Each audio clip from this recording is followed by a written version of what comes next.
Não? Senha errada.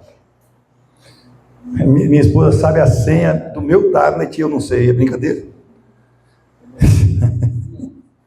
Glória a Deus. Deus é bom, viu, gente? Ele é bom pra caramba. Deus é retado.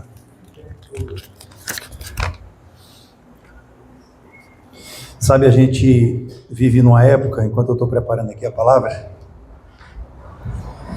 tão preocupado em saber quem é o anticristo. O anticristo é esse, aquele. Tão preocupado com as guerras em Israel. Tão preocupado em ver sinais mirabolantes do céu. E quando tem um sinal mirabolante, aí os crentes ficam tudo, olha lá, olha para lá. Eu não quero aqui não levar em consideração os sinais escatológicos. Mas eu vou dizer, velho, a pergunta não é essa não. A pergunta é, você nasceu de novo já? Ainda tão preocupado com os sinais escatológicos e às vezes a gente nem entregou de fato a vida a Jesus. Em vez de olhar os sinais do Messias que já veio, a gente quer notar os sinais que ainda virão, em vez de a gente se entregar ao Messias que já veio e seguir os passos que ele deixou para a gente seguir. Porque qualquer sinal que houver, a gente pode descansar, porque a gente sabe que a gente vai estar na glória. Aleluia. Os sinais escatológicos são os que menos importam. Eu estudo porque eu gosto. Jesus nos manda estudar. Mas antes disso, procura olhar hoje para si mesmo e ver, eu nasci de novo, eu estou em Jesus, estou no berço dele, será? Eu vou ler aqui para começar, Ageu, capítulo 1.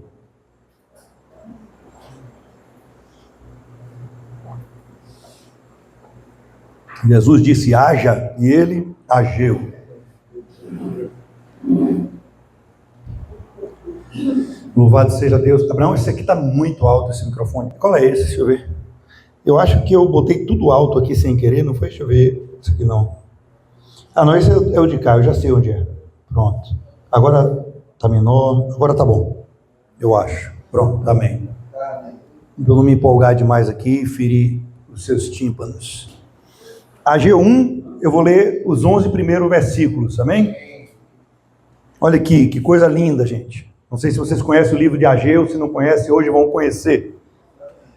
Por isso, a palavra do Senhor veio por meio do profeta Ageu, dizendo, acaso é o tempo de vocês morarem em casas luxuosas, enquanto este templo permanece em ruínas?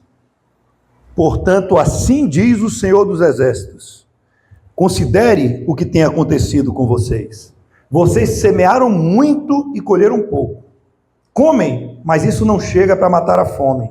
Bebe, mas isso não dá para ficarem satisfeitos. Põe roupa, mas ninguém se aquece. E o que recebe salário, recebe-o para colocá-lo numa sacola furada.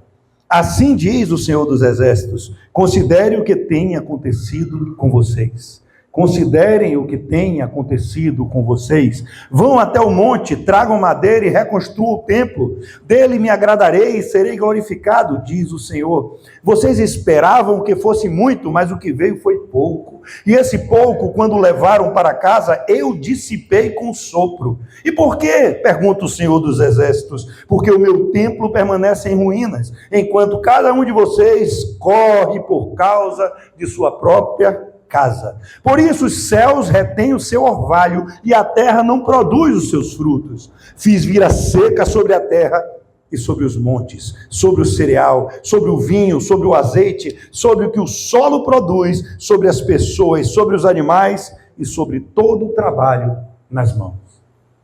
Amém? Amém. Vamos orar? Pai, louvado seja teu nome por essa palavra, pela tua palavra, que nem é essa ainda, Senhor, mas foi o que o Senhor me mandou ler aqui no início. Abre nossos olhos essa noite. É tudo que eu te peço. Abre nossos olhos. Em nome de Jesus. Amém. Sabe o que acontece aqui? Jesus, Deus, libertou um povo, Rose, para reconstruir a casa dele. E o povo fez o seguinte, recebeu a bênção, e foi todo mundo esqueceu as promessas que fez para o Senhor? Foi todo mundo reconstruir suas casas que estavam destruídas? É um ato, né? Estava destruída, eu tenho que construir minha casa, depois eu faço a do Senhor. E o Senhor, peraí, mas eu não libertei vocês para você reconstruir meu templo, porque primeiro vocês vão para suas casas. Vocês esqueceram de tudo que dei, porque primeiro vocês vão cuidar de sua vida. Porque primeiro vocês vão cuidar das coisas do seu dia a dia, da sua vontade, vão se preocupar com si próprios e não vão se preocupar comigo. Por isso eu retive tudo aqui, ó. Vocês não vão prosperar, porque vocês não me colocaram em primeiro lugar. Se você tiver coragem, bata no seu peito agora e diga, eu me vejo nessa história. Ah, gente, fui eu mesmo que o Senhor salvou, sabia? Me tirou da lama, me tirou de todo o pecado, me deu vida. E eu só vejo as minhas coisas. Eu que só vivo para meus interesses. Se minha casa tiver o gás, tiver a comida, tiver as contas pagas, está tudo ótimo. O próximo que se exploda. As suas coisas, Senhor, não. A obra do Senhor se faz sozinha. A igreja que a gente congrega se faz sozinha. Ah, os irmãos lá estão em dificuldade, não importa.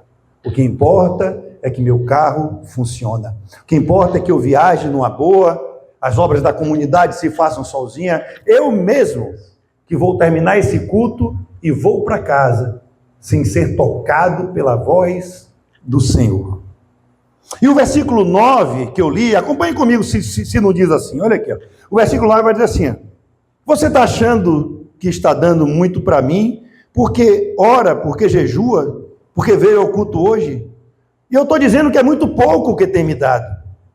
E eu peguei seu pouco e dissipei, eu nem recebi, pois não foi feito de todo o seu coração. Porque meu propósito em sua vida, porque a sua vida continua em ruínas, servindo o seu próprio interesse.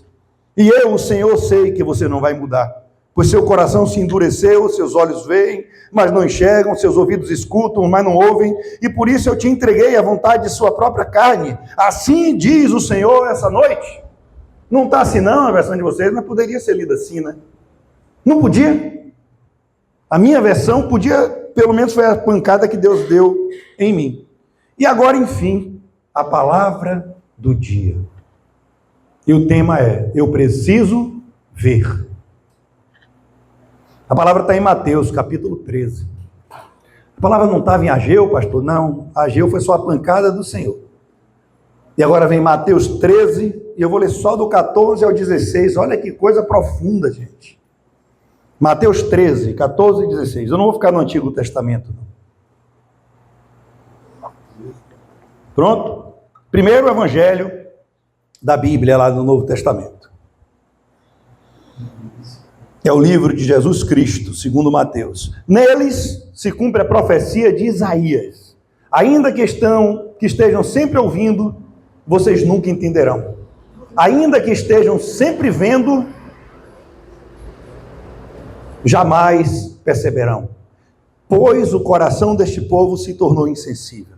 De má vontade ouviram com seus ouvidos e fecharam seus olhos.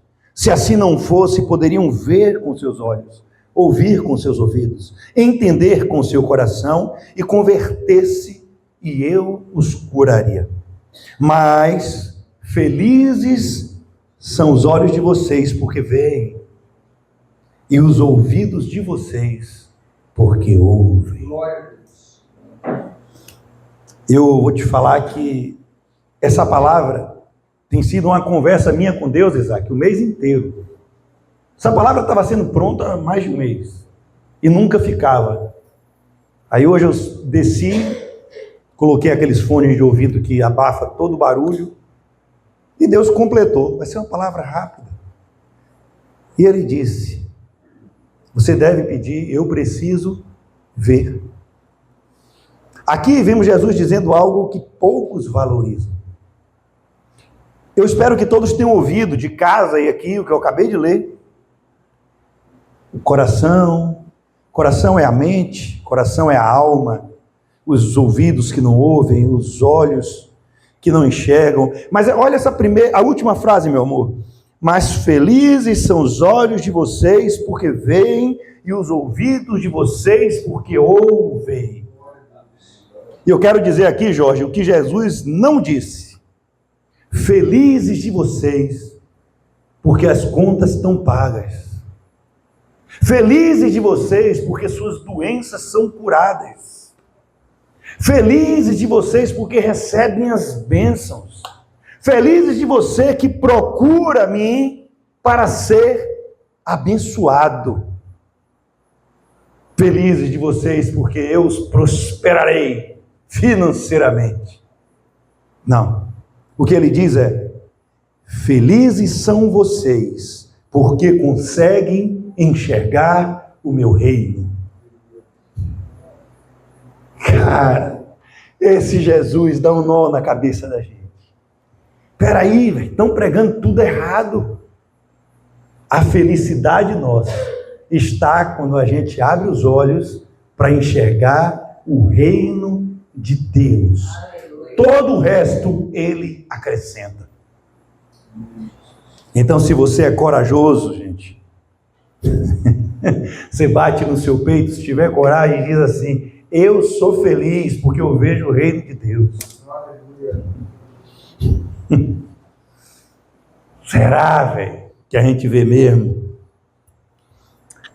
Aí eu botei alguns tópicos e já vou finalizar. Quer ver? O cego Bartimeu é um tópico. Eu podia só descrever a história, como eu geralmente faço.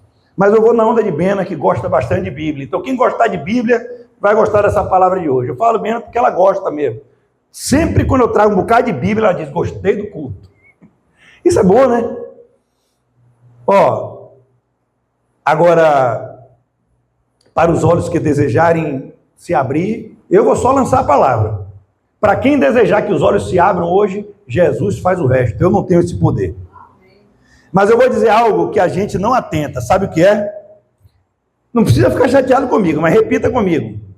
Isso não é uma parábola. Isso aconteceu. Jesus não é uma parábola. Jesus é Deus. Pronto. Agora eu vou ler a parábola. Que não é parábola. Lucas 18, 35, 43. Ai, sabe que eu faço isso?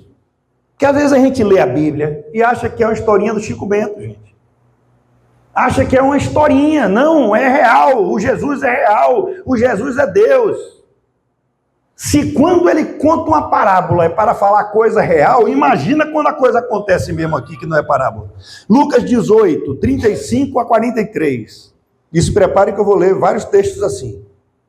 Ao aproximar-se de Jericó, um homem cego estava sentado à beira do caminho. Não esqueçam a história de Ageu. Um homem cego estava sentado à beira do caminho pedindo esmola. Quando ouviu a multidão passando, porque ele não enxergava, ele perguntou o que estava acontecendo e disseram-lhe: Jesus de Nazaré está passando. Então ele se pôs a gritar: Jesus, filho de Davi. Peraí, cara. Disseram: Jesus de Nazaré estava passando. E ele não disse Jesus de Nazaré. Ele falou: Jesus, eu sei que o Senhor é prometido, da descendência de Davi. Tem misericórdia de mim. Os que iam adiante o repreendiam para ficar-se quieto, mas ele gritava ainda mais: Filho de Davi, tem misericórdia de mim. Jesus parou e ordenou que o homem lhe fosse trazido. Quando ele chegou perto, Jesus lhe perguntou: o que você quer que eu lhe faça? Senhor, eu quero ver. Respondeu ele. Jesus lhe disse: recupere a visão, a sua fé o curou. Imediatamente ele recuperou a visão e seguia Jesus glorificando a Deus. Quando todo o povo viu isso, deu louvores a Deus. A gente não conhece muito da história dele, só sabe que o pai dele se chamava Timeu.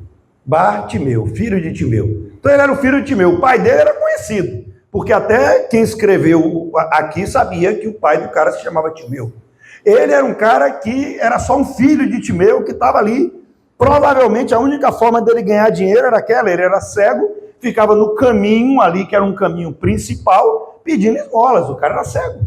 A maioria não cria que Jesus era o Filho de Deus. Jesus nem estava se revelando a todo mundo. Mas ele teve essa revelação. Cara, as igrejas estão cheias de Bartimeus no sentido de cegueira. Não o Bartimeu espiritual, não o filho de Timeu que enxerga, mas a igreja está cheia de mendigos sentado pedindo esmola, cego. E Jesus está passando o tempo todo por elas e perguntando: o que eu queres que eu faça a você? E eles estão respondendo: eu quero esmola. Eu quero curar de minha doença, esmola. Ah, eu quero que meu filho seja abençoado, esmola. Eu quero evoluir financeiramente, esmola. Mas o livro de Ageu, e esse livro nos ensina, que esse cara aqui vai perguntar aí um cego em Valença, passa por um cego em São Paulo, pergunte para ele: o que queres que eu te faça? Para ver se ele vai dizer: eu quero ver. Ele vai dizer: eu quero uma esmola. Não era óbvio que ele ia pedir para ver, não, mas não era mesmo. Para ele pedir para ver, mas só se ele tivesse muita fé. E se lembre que hoje é fácil e ao mesmo tempo muitos não creem. Naquela época, então, passa uma pessoa que ele nunca viu nenhum milagre, porque era cego, e ainda assim, que queres que eu te faça? Me encha de dinheiro. Olha o seu tesoureiro Judas, está aí cheio da grana, manda dar dinheiro aí. Não, eu quero ver. Meu Deus, cara.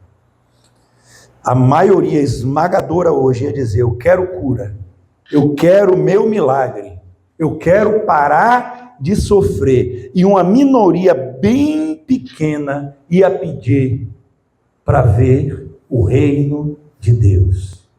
Se tem alguma coisa que Deus mandou eu perguntar aqui, foi isso: o que queres que eu te faça? Amados, amadas, queiram ver o reino de Deus, para que você o coloque em primeiro lugar, e todo o resto ele fará. Amém. Chega desses evangelhos malditos de prosperidade, gente. Chega desses evangelhos de que tudo é o homem. Chega dessas parafernálias onde isso aqui é um palco e vocês são as pessoas assistindo um teatro. Não, a gente precisa estar em Jesus e a gente precisa estar tão unido para que quem vê de fora vejam que somos filhos de Deus.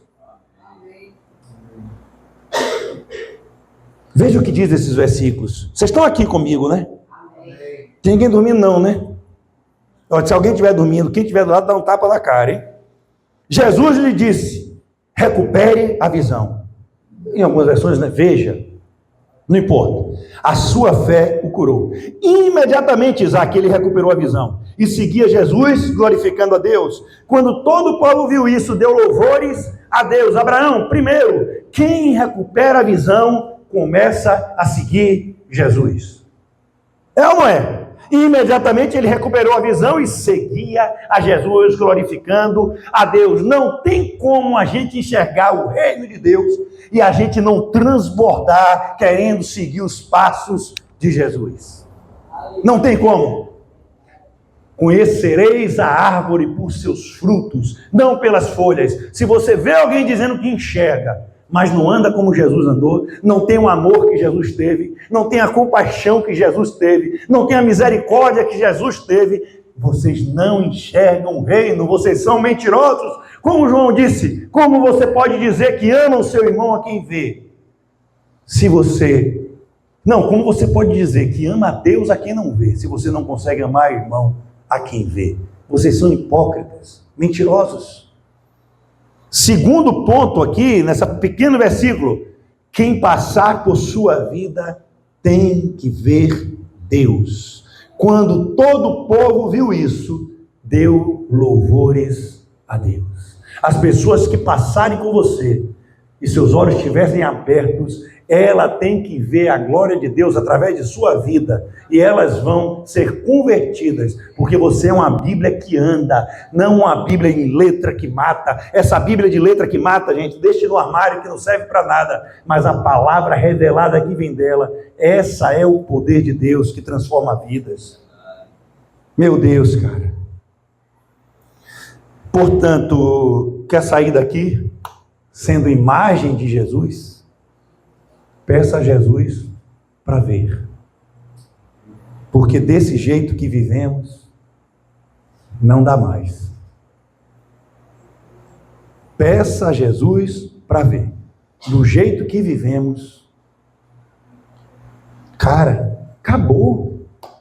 Estava assistindo um programa com meu amor em casa e a gente falou assim, as pessoas fazendo suas coisas, outros comemorando, né? Coisas que não são pecados, como na época de Noé, comemoramos vitória, comemorando passar em vestibular, comemorando essas coisas todas. Eu falei, gente, se essas pessoas vissem que sucesso nessa vida não corresponde ao que é sucesso aos olhos de Deus.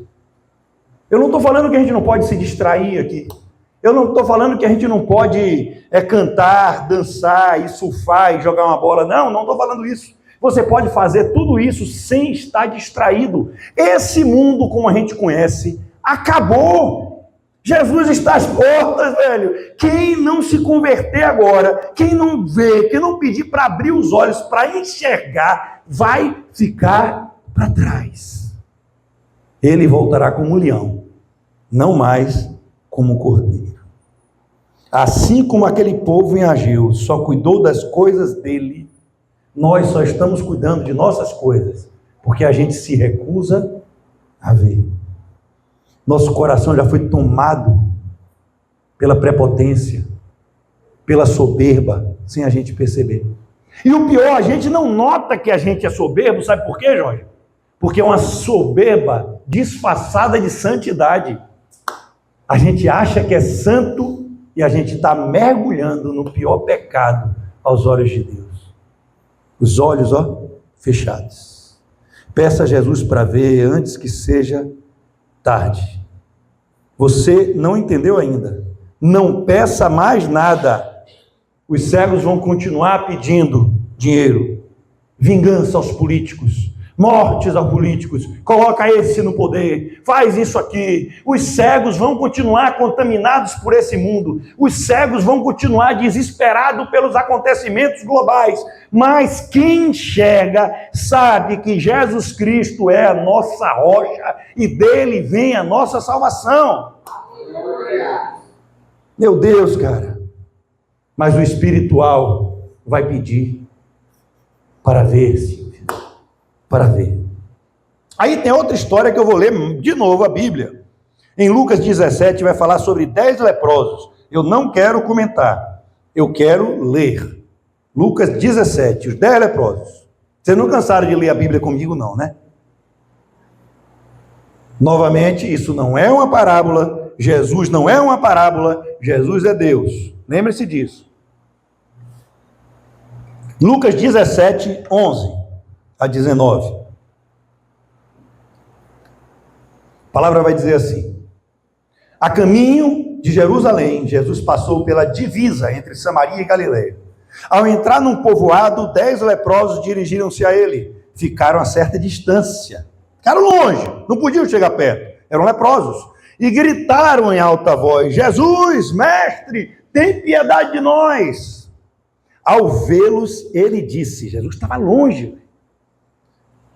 Olha o que Jesus disse: vão mostrar-se aos sacerdotes. Enquanto eles iam, foram purificados. Um deles, quando viu que estava curado, voltou louvando a Deus em alta voz, prostrou-se aos pés de Jesus e lhe agradeceu. Este era samaritano, este era de fora das 100, esse era de fora da igreja, esse era considerado por muitos dos mundos, não era cristão. Jesus perguntou: não foram purificados todos os 10? Onde estão os outros 9? Não se achou nenhum que voltasse e desse louvor a Deus, a não ser este estrangeiro.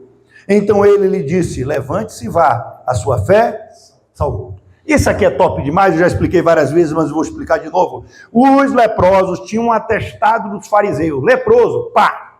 Os fariseus analisavam e diziam: você é leproso. Ó, aqui sua cabeça, calva aqui, sei lá, qual eram os sinais, está lá em Levítico, vamos ler lá. Aí, os caras estão passando, vê Jesus, provavelmente estava lá, ó, do outro lado da rua. Estava muito longe, eles não iam chegar lá, porque iam ser mortos a pedradas. Eles gritam de longe: Jesus não pediu cura, Jorge. Tenha misericórdia de nós. Jesus não disse: vocês estão curados, podem ir embora. Jesus disse assim: ó, vão lá se mostrar aos sacerdotes. Os 10 tiveram uma fé que eu acho que ninguém daqui tem. Os 10 tiveram fé. Os 10. Por quê? Porque eles foram aos sacerdotes.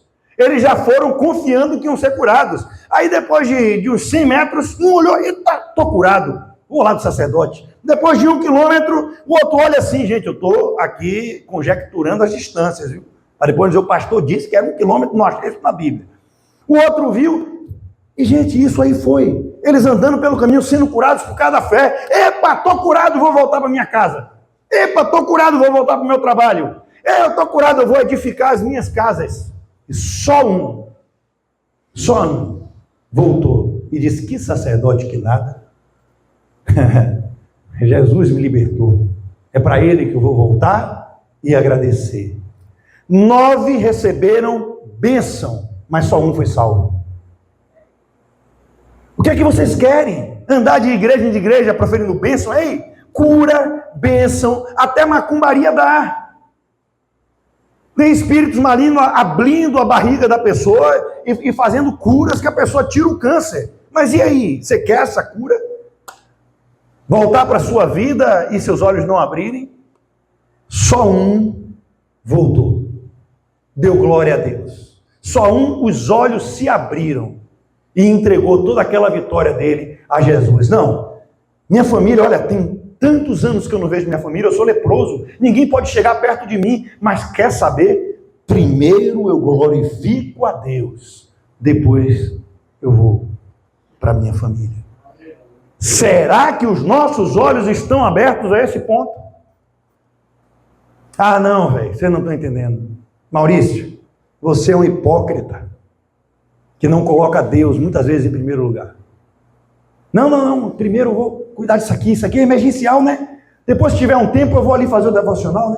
Depois, se tiver um tempo, eu vou ali ajudar a galera. Ei, não estou falando que igreja é Deus, não. Mas eu estou falando que igreja não é essas porcarias de pedra, não. Igreja somos nós. Se a gente não se ama, a gente não ama a Deus. É simples assim. Vocês conseguem perceber que esse texto é o mesmo texto de Ageu? É igual. Jesus curou, Jorge, e todo mundo foi construir as suas coisas. Esqueceram de Deus. Aí você fala assim, ó, Jesus curou 10. Não, você está lendo outro texto, não mesmo. Jesus não curou 10, Jesus curou todos. Se tivesse 100, ele curava os 100. Se tivesse 100 com fé ali, 1000 com fé, os 1000 seriam curados. Ele deu o exemplo porque aconteceu dessa forma. Agora vejam, Jesus da mesma forma morreu por 10, morreu por 100. Jesus morreu por todos nós, e o chamado foi esse: viva o que eu vos ensinei, reconstrua o legado de Deus em sua vida e na vida das pessoas. E a gente está dedicando a nossa vida a isso? Ou a gente mesmo? Ou às nossas vontades? Ou ao nosso trabalho? Ah, meu Deus! Meu Deus, a gente não está entendendo nada. Ah, cara, esse ministério é assim, é porta estreita. Não fala que na porta estreita entraram poucos? Aí, caminho estreito, porta estreita. Se aqui fosse porta larga, isso aqui estava transbordando. Ah, eu pensei que ia abrir, eu ia fazer uma dramatização linda, né, hoje? Mas não abriu, não. Meu Deus, cara. Ó, dos 10, 9 cuidaram de cuidar de suas vidas, de suas casas, de suas coisas, como Ageu. Como Ageu não, como o povo em Ageu. Foram fazer tarefas que não era pecado, meu amor. Cuidar da família, provavelmente. E apenas um ouviu o chamado. E Deus me trouxe aqui hoje para relembrar o chamado.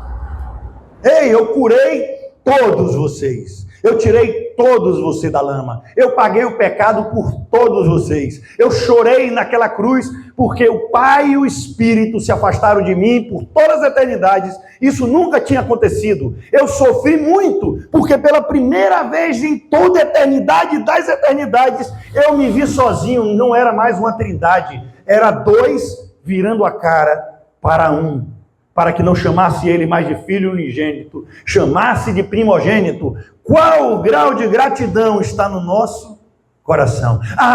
Não, evangelho não é assim, não. Não. Pastor, não quero mais nem congregar ali, porque renunciar? Cara, a gente precisa se ver naquela cruz. A gente precisa se ver ali com o prego na mão, chicoteado. Pense aí numa pessoa que você mais ama, um filho, a mãe, um pai, você com seus pais, olhando bem ali, ó, na cruz, sacrificando por causa de você. O sofrimento é esse, velho. E aí, cara? A gente vai continuar de olhos fechados a essa cura milagrosa de Jesus nas nossas vidas? Ele nos libertou, Ele tirou do Egito, Ele tirou da Babilônia. E a gente só quer cuidar de nossas casas.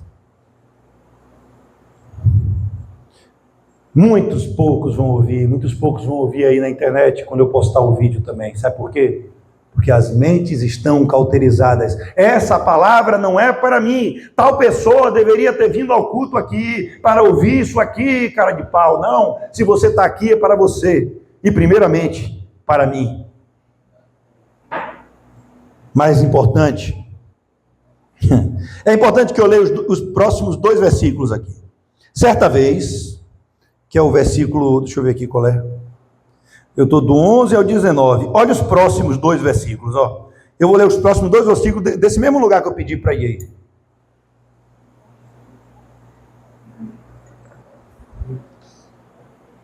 Você bota aqui. Certa vez, tendo sido interrogado pelos fariseus sobre quando viria o reino de Deus, isso aqui está em seguida. Antes de eu ler isso aqui, Lucas não dá ponto sem nó. O evangelho de Lucas, vocês precisam saber disso. O cara era muito sábio, ele era muito estudioso. Quando ele bota um versículo seguido de outro e seguido de outro, tem conjectura, tem conjunção. Ele está querendo, obrigado não. Ele está querendo ensinar alguma coisa muito importante para a gente. Por isso que eu vou ler, ó. Terminou esse episódio de Bartimeu. Olha o que ele vai dizer. A gente pensa que não tem nada a ver, Isaac.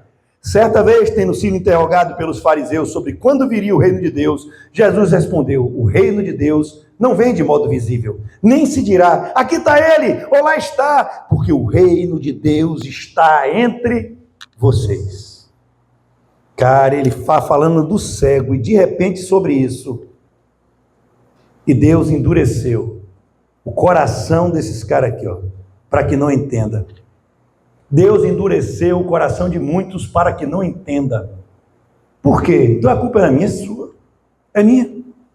Porque Ele só quer que entenda os humildes de espírito, porque deles é o reino de Deus.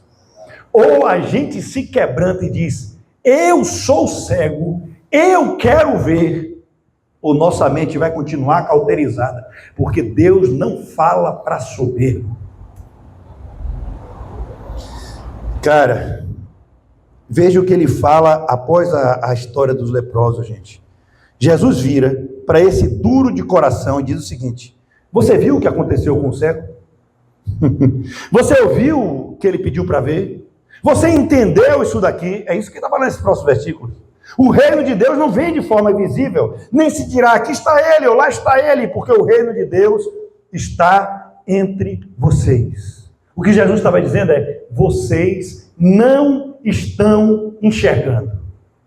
Vocês não entenderam nada. Vocês já sabem que foi só um milagre aqui, eu quis dar um ensinamento para todo mundo.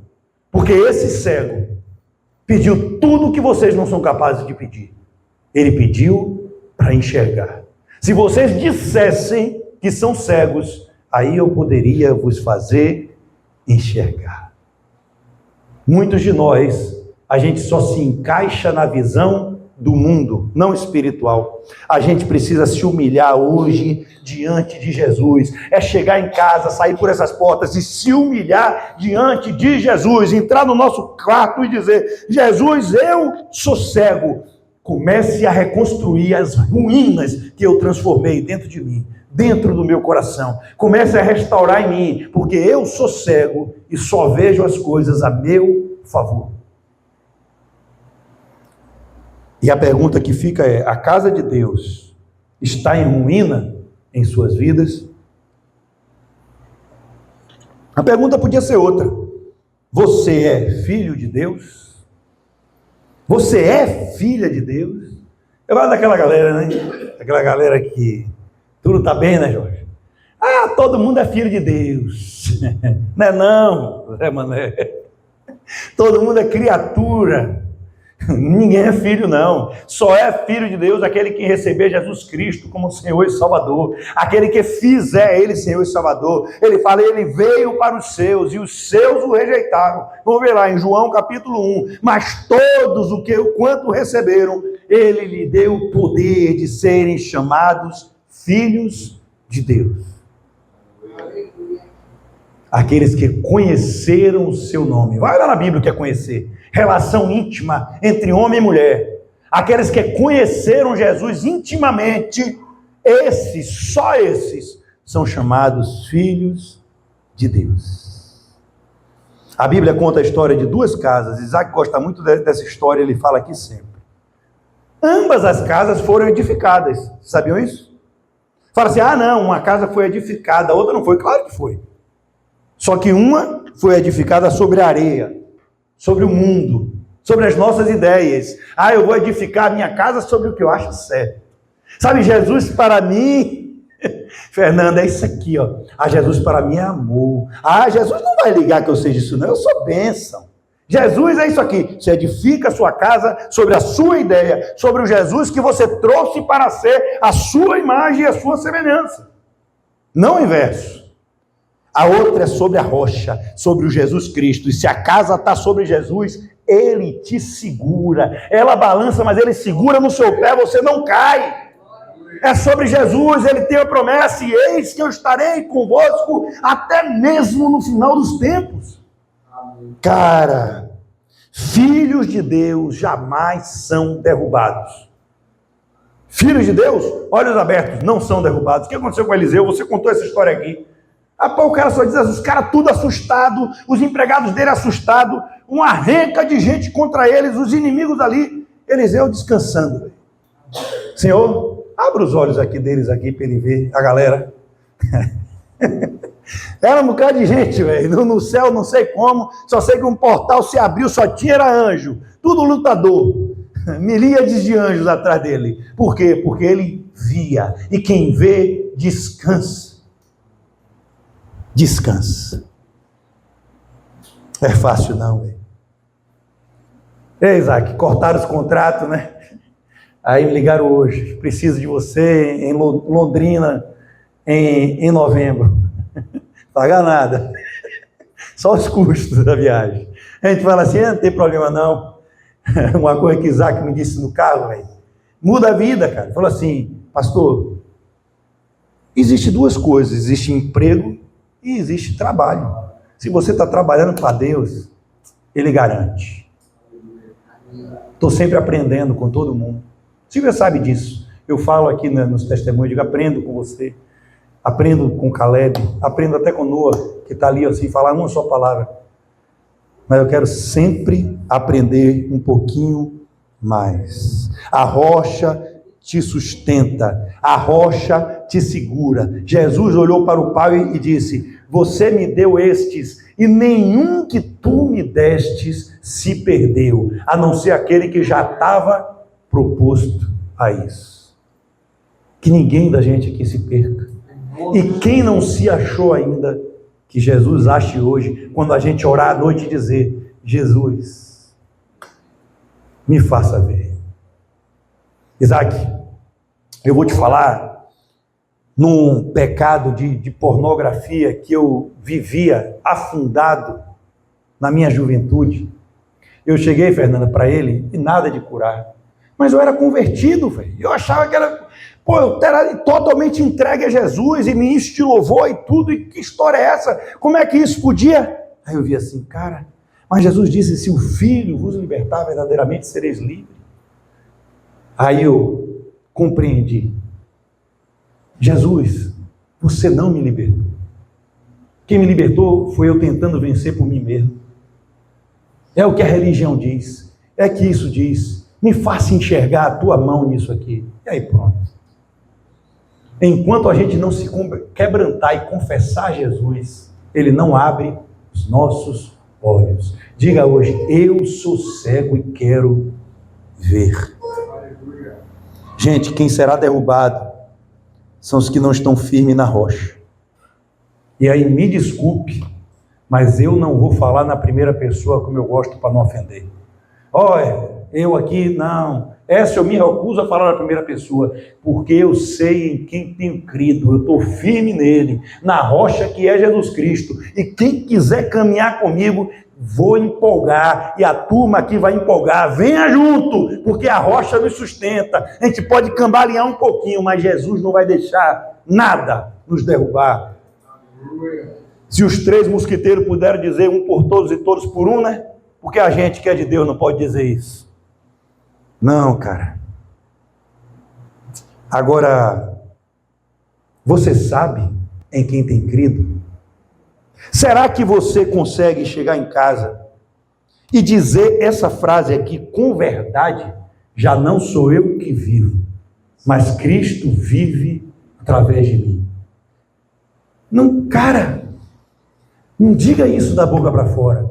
Porque se você disser, não, sou eu que vivo, Jesus, eu tento te encaixar em minha vida. Talvez nesse momento Ele tenha aberto seus olhos, porque Ele prefere um miserável que confessa o seu pecado do que um arrogante que é capaz de dizer que não é Jesus que vive através dele. A gente precisa, cara, confessar. Senhor, sou eu que vivo. Eu te coloco para dormir e tudo que eu quero fazer, eu peço a sua bênção, achando que isso é santidade. Senhor, abençoe minha viagem. Eu estou viajando ali, abençoe minha viagem. Não, cara de pau. Pergunte primeiro, Senhor, é para eu viajar? Senhor, eu consagro esse momento a Ti. Senhor, eu não estou ouvindo Sua voz não, mas se for de Ti, não me deixa, não me permita. Aí sim, agora você enxerga. Ah, meu irmão, é melhor ser honesto nessa hora e admitir que Jesus nos deu tudo, mas a gente esqueceu dele. Jesus nos deu tudo, mas a gente foi cuidar da nossa casa, da nossa vida. Rapaz, vocês vieram aqui hoje só pancada, né? Mas é aquela pancada de Jesus que nos reestrutura e nos coloca no prumo. Mais uma, vou ler mais uma. Caim e Abel. Olha que passagem massa, gente. Essa passagem que eu vou ler, de Caim e Abel, que Deus aceita a oferta de um, rejeita do outro, lembra? Essa passagem nada tem a ver com oferta. Nada, nada, nada. E sim sobre o que eles tinham no coração para dar para o Senhor. Vamos lá. Gênesis 4, 3 a 8, que muitos pastores ladrões, lobos, devoradores, falsos profetas, eles querem roubar o dízimo e as ofertas, dizendo essa passagem. Gênesis 4, 3 a 8. Passado algum tempo, é Gênesis, tá? É rapidinho aí, ó. Gênesis 4, 3 a 8. Passado algum tempo, Caim trouxe do fruto da terra uma oferta ao Senhor. Abel, por sua vez, trouxe as partes gordas das primeiras crias do seu rebanho.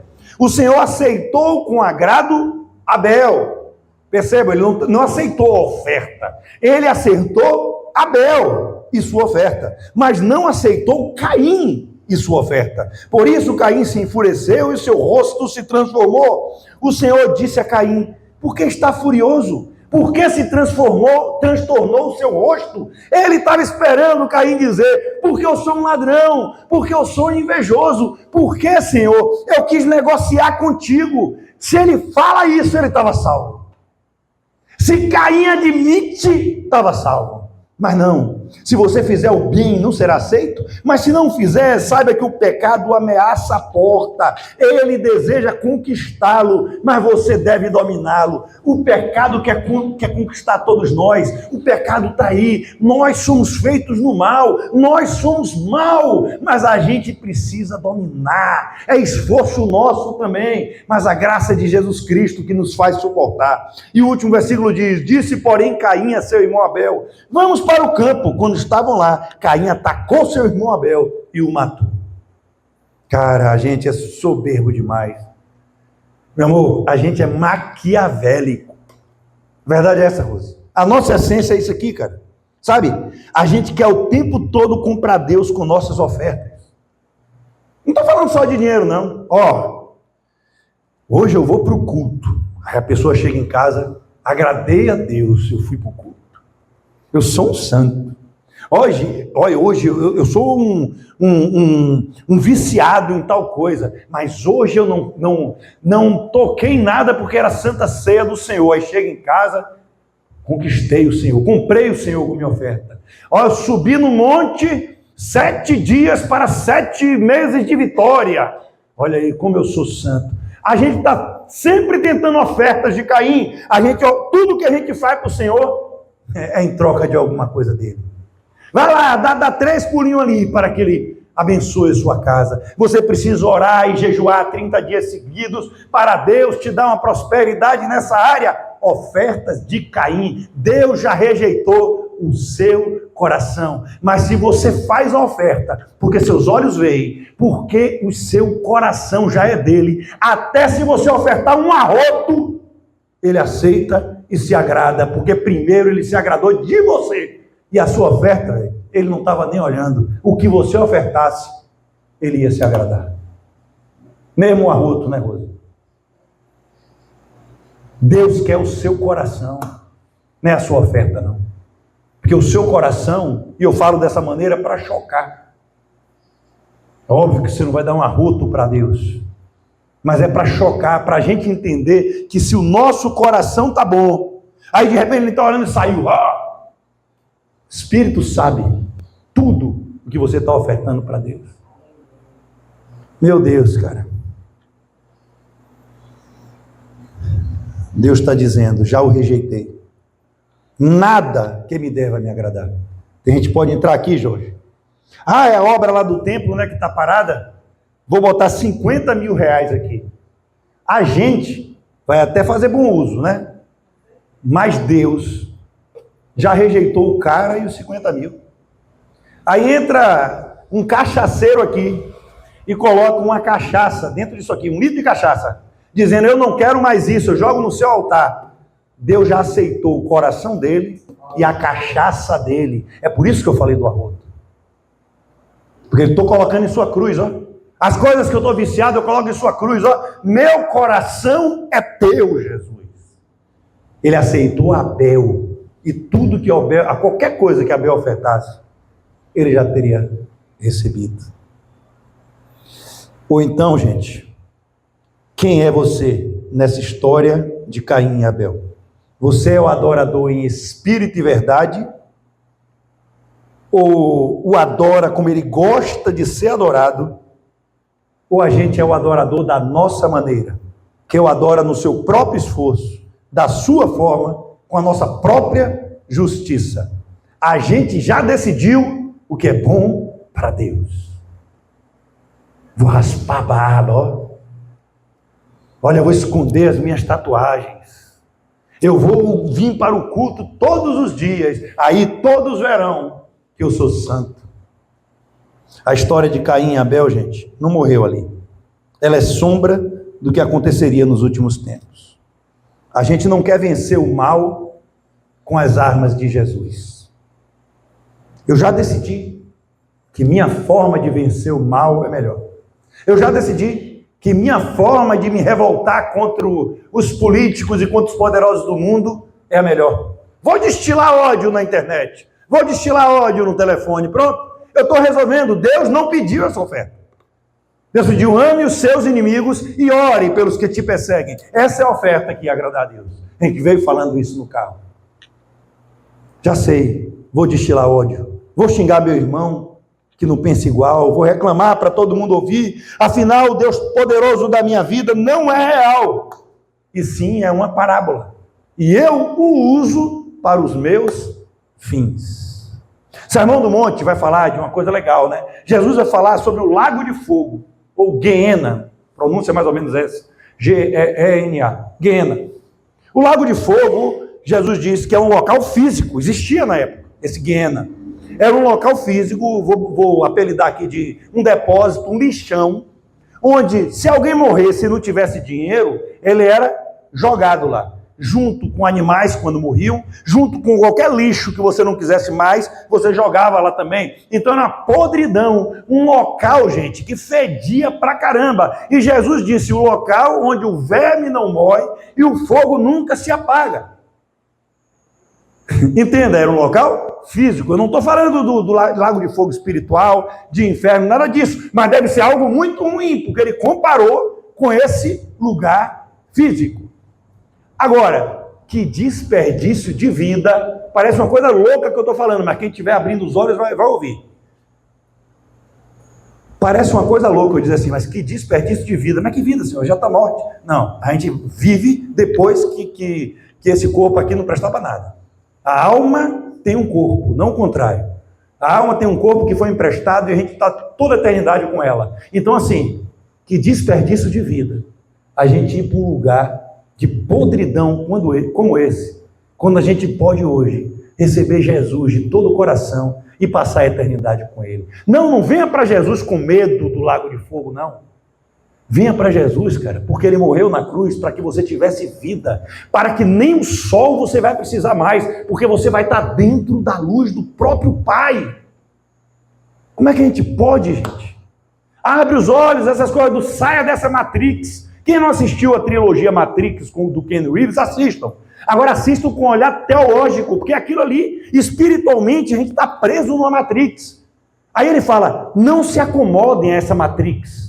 Não vos acomodeis ao sistema desse mundo. Saia desse sistema desse mundo. Abram os olhos e só assim poderão experimentar a boa, agradável e perfeita vontade de Deus. O mundo passa, as coisas que nele passam, mas a palavra de Deus, gente, essa nunca passará. Oh, meu Deus. Agora, como não passar por isso? E aqui vai o último. João 8, abram comigo, vai, João 8, 31 a 36. Eu achei que ia ser rápido, mas não foi. Mas antes 8h30. João 8, 31 a 36.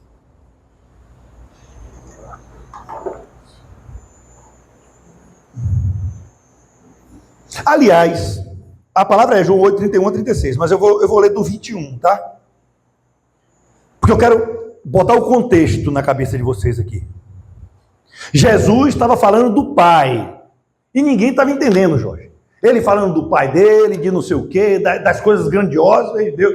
Ninguém entendia nada, igual os crentes de hoje, velho. Ninguém entende nada, não entende do reino de Deus, só entende de regras religiosas. Aí vem Jesus no 21, aí eu vou dar esse contexto, né? Ele falando do Pai, para depois, a partir do 31 é que vem o chumbo grosso. Mais uma vez, Jesus lhe disse, eu vou embora, eu vou acelerar um pouquinho essa parte primeiro. E vocês procurarão por mim e morrerão em seus pecados.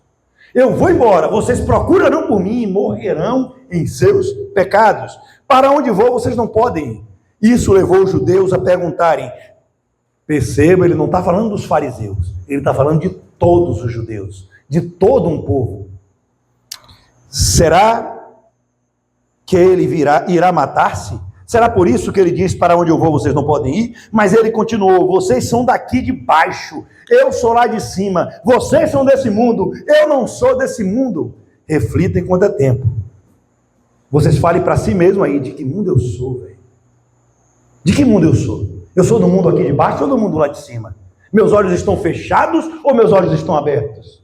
Olha o que Jesus está dizendo. Eu lhes disse que vocês morrerão com seus pecados, se vocês não creem que eu sou. De fato, morrerão em seus pecados.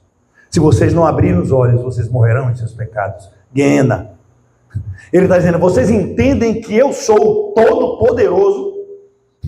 Quem é você? Perguntaram eles. É exatamente o que eu tenho dito o tempo todo, respondeu Jesus. Tenho muitas coisas para dizer e julgar a respeito de vocês, pois aquele que me enviou merece confiança e digo ao mundo aquilo que dele ouvi. Eles não entenderam que Jesus estava falando a respeito do Pai. Então Jesus disse, quando vocês levantarem o Filho do Homem, saberão que eu sou e que nada faço de mim mesmo, mas falo exatamente o que o Pai me ensinou. Aquele que me enviou está comigo. Ele não me deixou sozinho, pois sempre faço o que me agrada. Tendo dito essas coisas, muitos crerem nele. Agora sim, a gente vai ler o texto pequeno aqui de 31. Disse Jesus aos judeus que haviam crido nele, se vocês permanecerem firmes na minha palavra, isso é condicional. Se vocês permanecerem firmes na minha palavra, verdadeiramente serão meus discípulos. E conhecerão a verdade, e a verdade vos libertará. Eles lhes responderam. Agora olha o que eles responderam. Nós somos descendentes de Abraão. Ei, nós somos crentes, Jesus. Nós somos da Assembleia de Deus, nós somos da Batista, nós somos da Pentecostal, nós somos das 100, nós somos daquela marca religiosa ali, Jesus. Nós somos crentes, nós somos filhos de Abraão. É brincadeira? Agora veja o que ele responde. E nunca fomos escravos de ninguém. Como você pode dizer que seremos livres? Jesus respondeu, digo-lhes a verdade. Todo aquele que vive pecando é escravo do pecado. O escravo não tem lugar permanente na família, mas o filho pertence a ela para sempre. Portanto, se o filho vos libertar, vocês de fato serão livres. Se o filho libertar, de fato sereis livres. Eu vim hoje aqui só para ler esse último texto. Mas eu precisava que os olhos da gente se abrissem para a gente entender esse último texto. Essa verdade vai nos libertar hoje.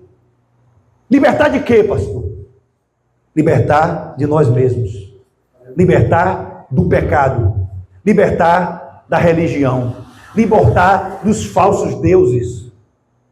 A verdade que vai reconstruir sua casa, gente. Reconstruir a casa do Senhor em sua vida, que vai nos fazer abrir os olhos hoje. Alguém já entendeu essa passagem aqui com os olhos abertos, gente?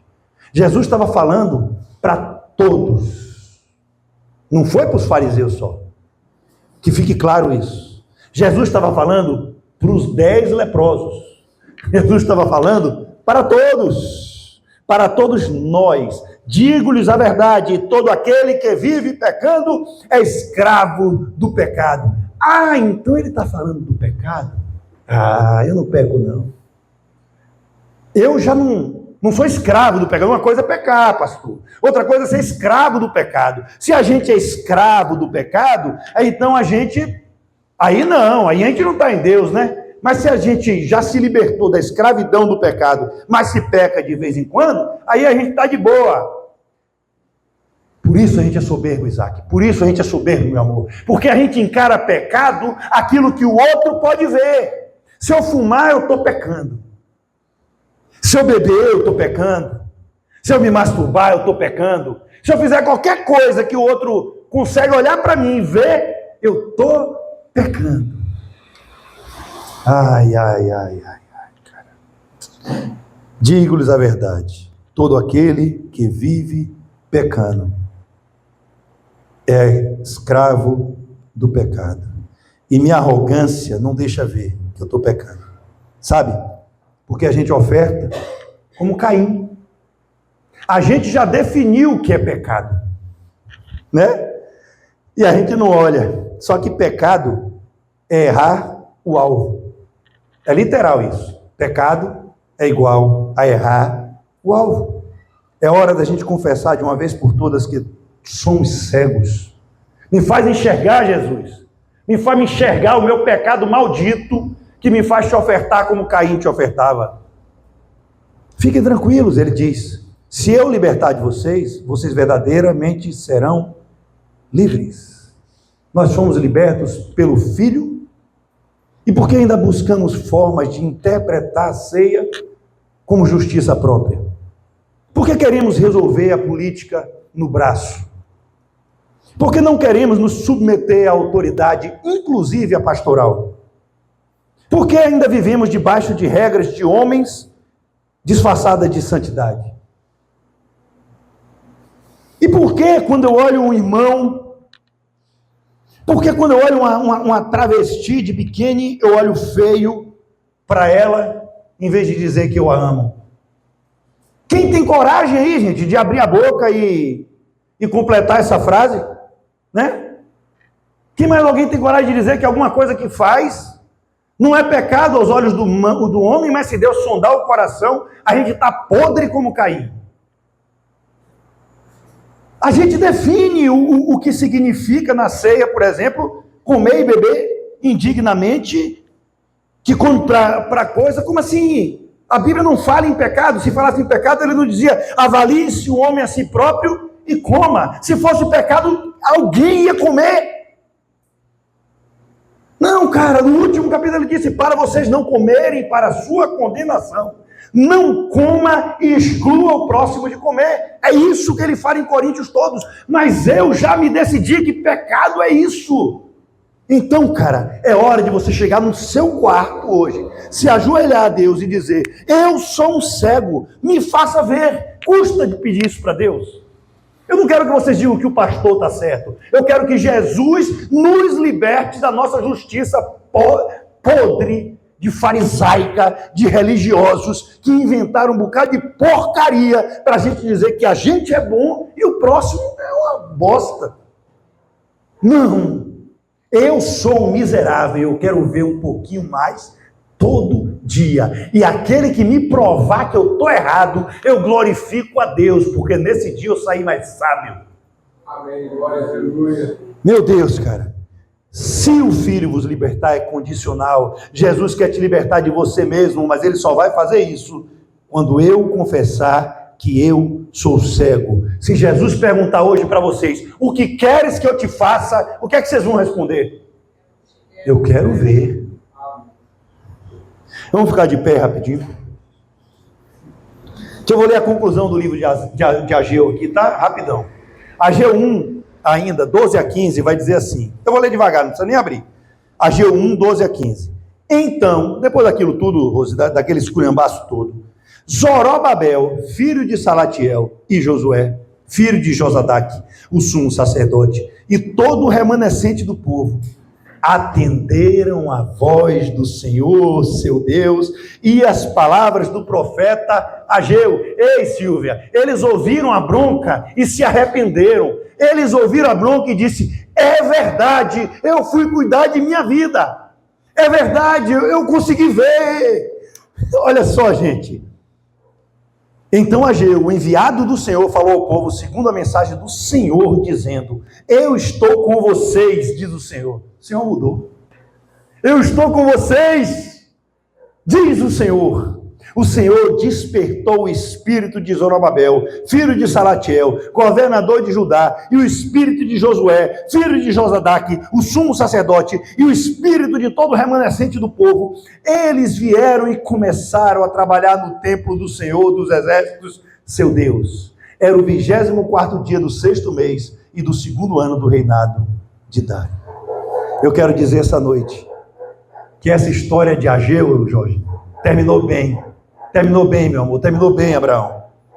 Ageu foi um profeta que proferiu a voz de Deus e o povo resolveu admitir que era cego. E isso agradou a Deus, velho. A gente quer agradar a Deus dizendo que a gente vê, e Deus só quer que a gente agrade Ele dizendo que é doente, porque Ele veio para os doentes. Eu preciso dele todo dia. Só eu sei, velho, só minha esposa sabe o quanto a gente ficou triste hoje por uma situação, ou se sente humilhado por uma situação, e depois quando a gente fecha os olhos, a gente está dizendo, Senhor, me torna uma pessoa melhor, eu sou cego, Senhor, e Ele gosta demais, gente. Abraão, um dia, você lembra, Abraão, você falou, não, como eu começo a pregar, eu estou nervoso, aí ele mesmo se alegrou, dizendo, que bom, porque é sinal da minha dependência de Jesus. Oh, meu Deus. Ageu foi profeta que proferiu a voz de Deus. E eu fui um profeta enviado hoje para dizer o mesmo. Quem vai ter coragem de admitir que está cego essa noite, gente? Porque eu vou dizer uma coisa para você da internet, para você aqui.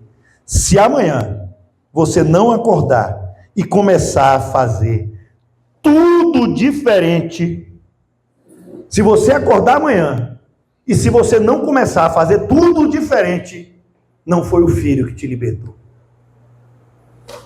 Não foi o Filho. E não tem mais nada que eu, pastor Maurício, possa fazer por você. Nada. Até que você confesse a Jesus e peça para Ele abrir seus olhos e te libertar, eu não tenho mais nada para fazer. Muitos vão continuar cegos. Muitos nem estão ouvindo essa palavra. Muitos nem querem ouvir. Muitos nem estão aqui. Você pode mudar de igreja, gente.